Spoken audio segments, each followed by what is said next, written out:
Magandang umaga, Pilipinas. Eksaktong 2 minuto makalipas ang alas 8 ng umaga. Kayo'y nakatutok sa DZDC 206 dito sa K2K, kaalaman tungo sa kalusugan. Kahapon, napag-usapan natin mga kaibigan, ang stress at ang mga kaakibat na sakit nito. At napag-usapan natin na ang stress ay isang malaking factor para magkaroon ng sakit sa puso.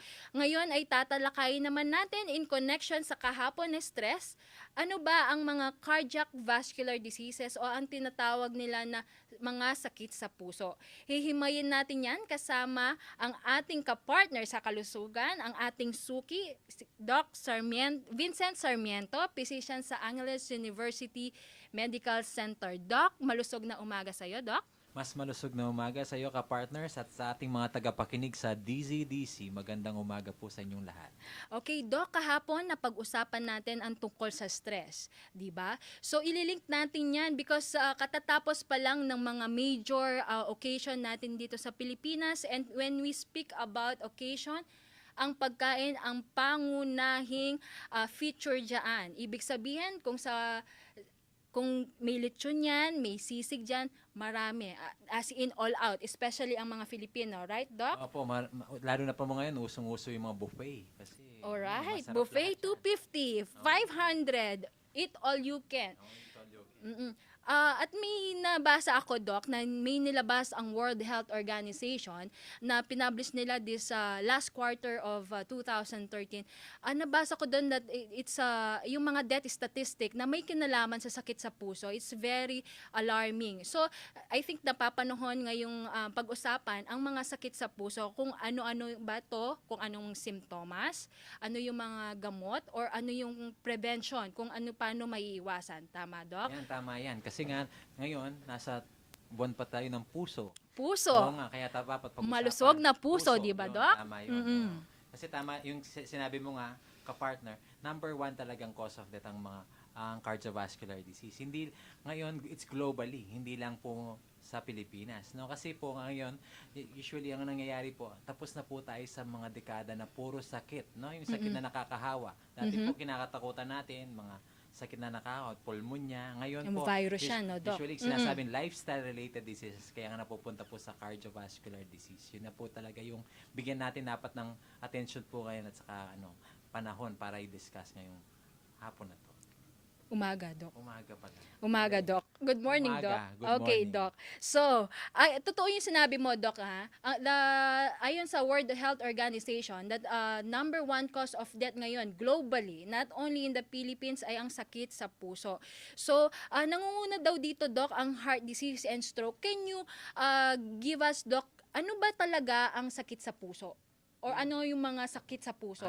Usually cardiovascular disease, ano yan? Sakit sa puso at sa mga ugat. Usually yun ang kaya cardio, puso, vascular, mga ugat. Pero usually ang mga sakit na yan is yung mga nalalaman natin, yung sakit sa puso, atake, na stroke, yun, yung tinamaan ng ugat sa utak. Yun ang pinaka-common. Kaya usually po, yun po yung cardiovascular disease. Pero meron din pong cardiovascular disease din po yung mga sakit sa ugat sa paa or congenital heart disease. Yung pagkapanganak po ng bata, may sakit na talaga sa puso. Yun May po yung butas sa puso, may butas sa puso. Yun po yung lumalaki ang congenital puso, yun po. di ba, Doc? Saka may virus din po, yung rheumatic fever, nabigyan po ng rheumatic heart disease. Kasama rin po yan sa cardiovascular disease. Okay, Doc. When you say sakit sa puso, meron bang certain na pinipiling mga demographics yan, or ibig sabihin may mga edad ba yan, mga bata ba yung tinatamaan yan, or mostly mga matatanda ba talaga, or what? Tulad po na sinabi ko kanina, usually kung hindi po congenital heart disease yan or sakit pagkabata, usually po lifestyle related yan. Usually, kaya walang pinipiling edad. No? Pwedeng bata ka pa lang, puro ka pala lechon araw-araw, ayun, mapapaaga po ang burol nyo po. Santabi lang po yung burol. No? Tapos po pwede naman pong hanggang matanda, pwede po yan kasi po namin, may healthy naman po ng hanggang teenager, hanggang tumanda, pero pagdating po sa edad na to, ayun, balik na naman po sa bisyo ng masasamang bisyo po. Yun po. Okay, sumasarap po ang ating usapan ngayong umaga na to. Mga kaibigan, makisali po kayo sa ating talakayan para sa mga komento, tanong na may kinalaman sa ating usapan, i-post lamang po sa aming Facebook account sa DZDC-K2K at google.com at hashtag K2K naman for our Twitter account. Para sa text message, i-type ang K2K _ pangalan at isend sa 2066 sa mga Smart, Globe, and Sun subscriber po yan. Susubukan po naming tugunan ang lahat ng inyong mga katanungan. Doc, ano ba, going back, Doc, so napakalawak pala ng sakit sa puso. Doon tayo sa major heart diseases siguro, Doc, na pwede dun sa mga mostly na nangyayari sa mga Pilipinos. So we're not speaking globally kasi we have different diet naman siguro, lifestyle. So sa mga Pilipino, Doc, pakipaliwanag sa ating mga tagapakinig, ano ba ang pagkakaiba ng dalawang ito, yung heart disease and stroke? Usually, pag sinabi pong heart disease, sakit sa puso, literal, no po? Usually po, example, yung po yung nagbabara yung ugat sa puso, kaya heart disease. Usually po, yun po yung, sabi sa English, myocardial infarction or heart attack, no? Yung stroke po, yung nagbabara pong ugat, ay nasa utak, kaya pong tawag doon stroke. Pero pag may stroke po, may tinatawag po tayong ischemic stroke at saka hemorrhagic stroke. Pero masyado pong technical yan. Usually, yung malalaman po natin ay may bumabarang ugat sa utak. Yun po. Tapos po, yung symptoms din po nila magkaiba, no? Okay. So, magkaiba pala, Doc, yan, no? May ugat, mayroong nagbabara sa ibang bahagi Bahagi, siguro. May opo. mga muscle na nabibuild siguro sa puso, probably pag may ganon, di ba? So, Doc, aside from the namamana, yung sakit sa puso, we go to the lifestyle na effect ng sakit sa puso. Doc, ipaliwanag mo nga, nakukuha ba ito sa bisyo or ano ba yung pangunahing sanhi ng sakit sa puso aside from dun sa namamana na? Ayun. Kasi nga tama-tama po, no? Usually pag February po or Pebrero, usually ang Department of Health, no, yung ating kalihim sa kalusugan, usually narinig po natin yung healthy lifestyle, like HL to the max. Bakit po healthy lifestyle? Yung po yung tinutugunan yung mga sanhi ng sakit sa puso. Usually ano po yan? Paninigarilyo, 'di ba? Yung pagkain po ng maalat, 'di ba? Tapos po yung alta presyon or hypertension. Lahat po yan ay Ayun. paborito ng mga Pilipino, tama, Doc? Oo, tama yan. Kasi paborito po talaga nating kumain habang nagkukwentuhan.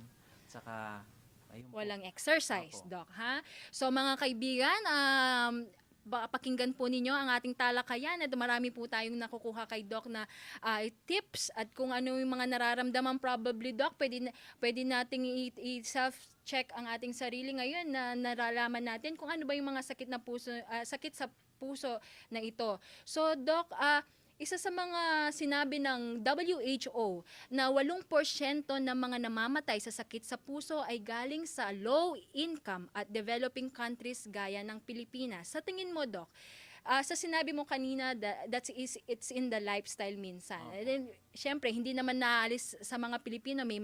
Most of us are tobacco user. Minsan, number one din tayo sa number one drinker. Okay, Doc? Tama So, po yun.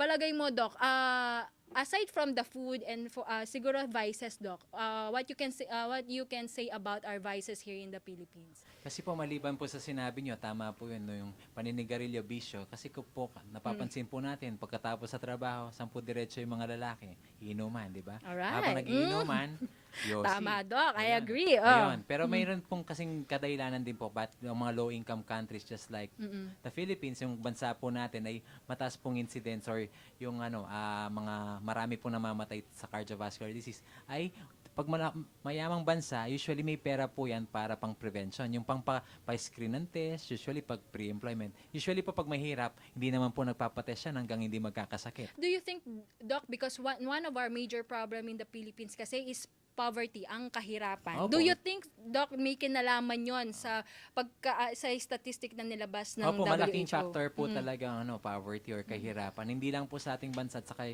ibang bansa na katulad po natin na siguro developing, mas maganda Yes. po tawagan or mahirap, pero mahirap din po talaga. Is talaga po yung wala po kasi tayong usually mga prevention programs na na napupunta po hanggang sa pangamasa. Hindi po na, example po, yung mga hospital lang minsan masabi natin, ang magagandang hospital, nasan po sila? Siguro private. sa syudad or sa private. Yung mga public hospitals po natin, usually kulang po yan. And Doc, I think kulang ang health assistant ng gobyerno probably in maybe talagang kulang ang Opo. health assistance especially sa mga rural areas. Itong mga rural areas nito, I'm talking about the farmers, fishermen, mga agriculture, ito yung mga hindi na kukuha or nabibigyan ng tulong especially sa health. So ito yung mga nakikita ko na siyempre, kung problema mo araw-araw, saan ka bibili ng gamot, saan ka kukuha ng pagkain, saan ka, anong ipapakain mo, that's stress, Doc, tama? Opo, tama So, po yun. that's isa sa mga isa sa mga sanhi ng sakit sa puso, puso. Doc, tama? Opo. So, I agree in the research ng World Health Organization na 80% ng mga namamatay ay galing sa mga low-income and developing countries. So, Doc, may tanong tayo galing kay Ayen sa ating Facebook account. Ang pagsisikip daw po ba ng dibdib tuwing na-stress ay sintomas ng sakit sa puso? Doc? Posible po, ano? Kasi hindi, pero po, ang ano ko lang po noon is, sabihin, hindi po lahat ng paninikip ay sakit sa puso. Pero pwede po siyang simptomas, marami po yan. Usually po, paninikip ng digdib, parang sinasabi, dinadaganan ka ng ano. Baka ng naman in semento. love, Doc, Oo, kaya masakit pwede ang pa lang in dibdib. love, or tumakbo pala siya ng marathon, walang exercise, ganun. Pero po marami po yan. Example, parang pong example, sumisikip ang dibdib, sumikit ang balikat, lalamunan. Kasi po yung sakit sa puso ay malawak po. Kaya hindi po natin, sabihin mo masakit ang batok mo, posible pa rin chest pain po yun or sakit sa puso. Kaya kung ano po, basta hindi po nawawala yung sakit sa dibdib, ay dapat po magpatingin kagad So, po. pinakamaganda yung magpatingin sa doktor, Doc. Opo, no? yun po. Yeah, Tama po yun. kung halimbawa may ang nagre-record, ang ibig sabihin lagi ang pagsisikip ng dibdib. Huwag nang mag-atubiling pumunta sa doktor. Opo, sa Tama, Doc? pinakamalapit na hospital po, doktor. Oo. Sa Twitter naman, Doc, from Joseph, Doc, maaari bang ma-stroke ang isang tao kahit walang sintomas na nararamdaman? Pwede po yun. Pwede naman po kasi kaya nga tinawag po nilang silent killer, di ba? Usually Alright. may narinig po tayo. Kumain lang po, tapos nag-drive, tapos natumba. Stroke na pala. Kasi po yung meron tayong stroke na meron na pala siyang nararamdaman, hindi niya po alam. High blood po siya or may alta presyon. Bigla na lang puputok ang ugat kasi mataas ang pressure sa loob ng ugat. Parang ano lang po yan. May Pump. tubo, sobrang pump, no? Sobrang lakas ng pressure sa tubo. Tapos hindi po maganda yung pagkagawa. Maglilik po yan. Yun din po yung tawag na hemorrhagic stroke. Atake sa utak po yun. So Doc, when you say na yung sintomas na nararamdaman, ano ba yung mga main na problema ng puso? Kung halimbawa may diferensya na talaga yung ang puso talaga, may problema. Hindi natin masasabing may sakit, pero may problema na. Ano yung mga sintomas, Doc? May nawawalan ba ng malay or what? Usually ano po, ang example, dati po, nakakakit po kayo ng hanggang second floor nyo ng bahay. Ngayon pa lang, nasa gitna pa lang kayo, madali kayong hapuin. Usually, mga warning signs po yan, di ba? Dati po, example, kahit na maglakad kayo hanggang sa kanto, ngayon, kalagitnaan pa lang hinahapo. Yung easy fatigability sa English, usually, madaling mapagod. Isang simptomas po yun. Tapos yung nagpapawis ka ng malamig, may simpleng trabaho lang, nagpawis ka ng malamig. Yung cold sweats na tawag. Isa rin posibilidad dyan. Ano? Minsan po, may nagpapalpitation. Pwede rin po yan. Pero usually related po sila sa pagod.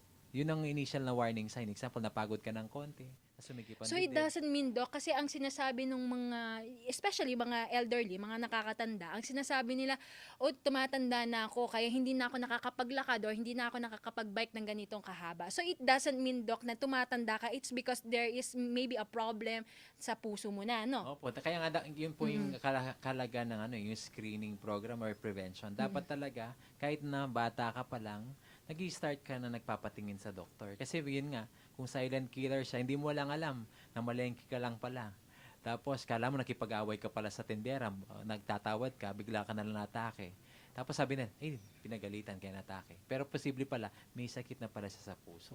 So, kaya sinasabi na number 1 killer ang sakit sa puso, no, Doc? Opo, So, traidor pa, yun ang sinasabi. yes, traitor. Anytime, it can kill you. Opo. So Doc, sabi mo kanina, so kung may, paano natin masasabi, Doc, naman, aside from the screening na sinasabi mo, paano natin naman i-identify na ikaw ay may malusog na puso? Malusog na puso. Usually po, yung malusog na puso, yung nagagawa mo pang magtrabaho ng dati. Expect mo po, 30-year-old, di ba? 30 anyos. Kailangan niyang, maglakad ng gadon. Kaya niya magsibak. Kaya niyang malengke. So the activities also, oo. but Kasi parang nare-retain pa rin yung activities niya. Pero kung halimbawa may hindi ka na nagagawa, Doc, yung mga back pains ba, Doc, meron bang mga kinalaman yan din sa puso? Posible, pero kaya nga lahat. Sabi ko, lalo na pag upper back pain. Kasi minsan, Upper back pain. Usually, upper back pain yung sa taas, sa likod. Anong sumasakit. ibig sabihin ng yung balikat ba, Doc, Oo, yan? balikat. Kasi sabi ko nga kanina, pwede naman symptoms para sa sakit sa puso. Nagkaka-shoulder pain ka or back pain. Pwede naman yun. Kaya nga hindi naman talaga specific or yung diretsong sinabi, chest pain, sakit sa puso. Hindi naman po ganun eh. Kaya dapat talaga is maganda pag may hindi maintindihan na nangyayari sa katawan, magpatingin po. Because this is sort of prevention na rin, Doc, no? Opo. Hindi ibig sabihin na halimbawa, 2 kilometro dati na lalakaran mo, ngayon 1 kilometro na, ay okay pa naman ako, nakakalakad pa naman ako, pero hindi nga lang mahaba. So, wag nang ipagpabukas ang pagpapatingin sa doktor. So, as prevention is better than cure. Tama, Doc? Opo, So, yan. that's the number 1 key para magkaroon ng mahabang buhay. So, Doc, isang tanong pa via text ni Aisa. Doc, low blood po ako. So, it means po ba na absuelto na po ako sa sakit sa puso? Hindi, kasi baka low blood ka pala sa kaibang kadahilanan, di ba? Kasi hindi naman ito sinasabing pag mataas ang presyon mo, maatake ka. Hindi naman ganon. Kaya pag low blood ka, posibilidad pa rin maatake ka. Hindi mo lang alam pala, barado na pala ang puso mo, kaya pala mababa pala ang presyon mo. Tama ba, Doc? When you say mababa ang presyon mo, mas mahirap siyang pataasin kaysa sa high blood na pwedeng pababain. Oo, Tama kasi po wala ba yan? naman talagang gamot pampataas eh. Ganun po ba? Opo, ang may gamot tayo, pang high blood, pampababa. Ang pampataas ay mas mahirap. So mga kaibigan, hindi po ibig sabihin na kayo ay low blood or nasa na level na mababa sa normal ang inyong mga presyon, hindi na po kayo magpapatingin. Doc, nabanggit din sa pag-aaral ng WHO ang sakit sa puso ay naiiwasan at nagagamot. Doc, dun muna tayo sa prevention. Paano may iwasan ng sakit sa puso? Tulad ng sinabi ko kanina, kahit na paulit-ulit, kung naninigarilyo ka, huminto ka na. Kung hindi ka naninigarilyo, huwag ka nang magsimula. Tapos kung may example, may mahilig ka sa matatabang pagkain, huwag mo nang litsyon-litsyon na araw-araw, di ba? At saka yung mga bisyo, tulad ng pag may hypertension, alta pressure, uminom ka ng tamang gamot or tawag nilang may maintenance meds. Pagpatuloy mo yon. When you say maintenance, Doc, kasi may mga nagsasawa na ako, sabi ng matatanda na kumain ng gamot every day o uminom ng gamot every day. Pag sinabi mong maintenance, Doc, kailangan talaga maintain. Oo, kaya nga sabi nga maintenance, may maintain mo. Kasi nga gumaganda ang presyon mo dahil sa gamot na yun. Kaya yung iba, nagtataka ako, pag maganda na, tinatanggal. Kasi kala nila okay na. Hindi po ganun. Kaya nga bumaba at saka naging okay dahil po sa gamot yun. Kaya kailangan din naman po yung kukunin ko na yung pagkakataong ito. Hindi naman po sinabing maintenance, 3 taon. Dapat po regular din kayo nagpapacheck up. Baka hindi nyo na po pala Baka yung kailangan. dosage kailangan na rin, no? Hindi nyo na pala kailangan talaga yung gamot para malaman po. O Doc, when we say, doon na tayo sa prevention, no? Yung treatment, kung halimbawa may sakit ka na sa puso, yung mga sinasabi bang 2D echo at saka yung mga ibang examination ba, ano bang silbi ng mga to? Hindi, kailangan po talaga yung mga diagnostic na tawag niya, laboratory, no? Usually, malalaman may sakit sa puso, pinakamura, pa-ECG, yung electrocardiogram, no? Yun po yung pinakamura. Tapos, next step po, siguro sinasabi nila hakbang is, minsan pinapa-2D echo, yung, parang ano po yun, pinipicture po yung puso nyo, no? Yung 2D echo. Meron din po stress test. Kasi po, nakukuha, usually, nalalaman po nila, nahirapan silang huminga pag napapagod. Yung stress test po yun, ginagaya po nilang pinapagod kayo para at least pag napagod kayo, kung naninikip ang dibdib, makikita po. Kaya po nagko-compliment po yan or dapat sama-sama pong pinapatest yan. Sa kaalaman ng ating mga nakikinig, Doc, magkakano naman itong mga test na to usually? Yung pinaka-easy na sinasabi mo. Usually ECG siguro 200 to 250. Yung iba makukuha mo pang 150 kasi ano lang yun eh. Depende sa mga laboratory. Usually pag 2D kung pinag-uusapan, mga 2,000, 3,000 pataas yan. Kasi may tinatawag ba din tayong 2D echo with Doppler, no? Tapos yung stress test, mga 1.5 lang yun. Usually ganun na rin mga presyo ngayon. Kaya nga, at least manageable naman yung presyo kasi nakakasagip ka naman ng buhay. Pero Doc, kahit na ulit-ulit tayo, ang prevention pa rin o ang pag-iwas sa pagkakasakit sa puso ay isa pa rin, yun pa rin ang pinakamurang gamot. Tama, Doc? Opo, tama yan. Kaya nga kung ngayon, kung example, wala kang bisyo, wag mo na simulan, saka tamang kumain ka ng tama. Okay, Doc. So last words, Doc. Ano yung ano yung ipapayo mo sa mga ating tagapakinig kung may nararamdaman na sila sa dibdib man yan or sa katawan, especially sa mga nakakatanda na. So ano yung advice mo, Doc? Ang sinasabi nga sa wikang English, early recognition and treatment, no? Pag example, may nararamdaman ka, magpatingin sa doktor. Example, kung nagkakaedad ka, wala ka nararamdaman, mas maganda, nagpapacheck up po yan. Yung iba po, kung may kaya, every year pwede. Pero sabi ko, kahit wala naman, kahit na every 2 years, posible siguro. Kasi nga, pag malaman po natin maaga na may sakit ka, mas maagapan po yan. Kasi mas mahirap po pag malala na, usually, ano na po yan, mahirap, magastos na po. That's near death. Near death. Kaya mas maganda po, mas maaga. Kaya nga sabi ko, mas magandang maunang makita ang problema, mabibigyan ng solusyon. Oh, Doc. Maidagdag ko lang, no, mga kababayan, hindi po importante kung meron kayong pambili ng gamot, wala po kayong pambili ng gamot, as early as possible or mas maaga po kailangan ang ating katawan ay ingatan para kung gusto po nating ma-prolong or mapahaba ang ating buhay ay magagampanan pa po natin ng mga responsibilidad, especially kung may pamilya kayo, Doc, di ba? Tama? Kung meron mga responsibilidad, kailangan talaga i-prolong ang buhay. So hanggat ngayon, yung bisyo na yan, mga unhealthy lifestyle, balanced diet kailangan, no, Doc? At saka organic na pagkain, at saka iwas-iwas sa bisyo ang pinaka number 1 na magandang gamot. Tama po yun. So again, Doc, maraming salamat sa isa na namang makabuluhang talakayan at kaalaman tungo sa kalusugan. Hanggang bukas po, salamat sa inyong pakikinig. Ito po ang karamay nyo sa mabuting kalusugan. Camille Pinlac, ang tabayanan po ang Top 20 Hits with Papa Kurt. Susunod na po. Maraming salamat.